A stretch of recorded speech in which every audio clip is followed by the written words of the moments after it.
Hey, and welcome to Michael's Minty Music for today. Today we review ABBA's 2021 reunion album, Voyage. It's definitely good, but there isn't really much here that's super outstanding or anything like that. It's kind of a little bit, it's not really boring because the songs are mostly good, but it is a bit generic.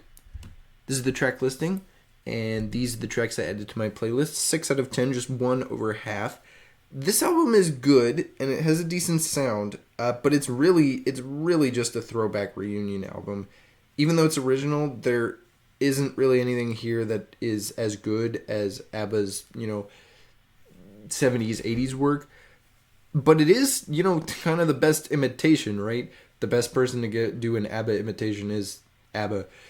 If this were another band trying to emulate this style, I would say that this album was amazing, because if you're trying to do that, it's only interesting if you're not ABBA. Since it's ABBA, though, it just becomes sort of an extra album in their catalog. It doesn't really have anything special or anything, particularly egregious on it. It's definitely not a bad album, but it is just generic for them. The singles released before the album were I Still Have Faith in You, Don't Shut Me Down, and Just a Notion. I think the only one that was anywhere close to radio popular was I Still Have Faith in You, but even that one wasn't really. But my favorite song here is probably Keep an Eye on Dan. It's the most upbeat, and I think it calls back to their late 70s, early 80s sound the best out of all the tracks here. Just a Notion and Don't Shut Me Down are both pretty good too, and No Doubt About It is pretty interesting. So a lot of these songs are pretty decent.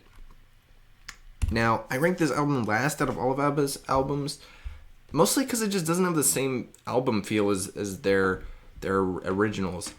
It may be a bit better than The Visitors, but it's not as good as Arrival or Ring Ring. And I think The Visitors has a more interesting album sound. Voyage is just kind of boring as an album. The songs are good and they sound alright, but there isn't anything about the album that makes it stand out other than the fact that they waited 40 years to do it. They basically just took the 40 years to make an album which isn't really new in any way musically. Like, it sounds pretty much the same as Arrival or Super Trooper. The only difference is, it's a bit more polished, but it's lacking a sort of creativity.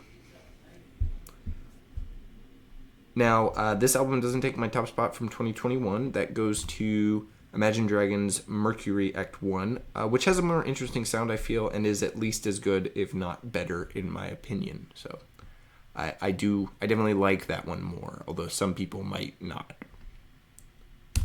Next up is Led Zeppelin's 1970 album, Led Zeppelin III, with a funky cover. So stay tuned for that, and stay minty.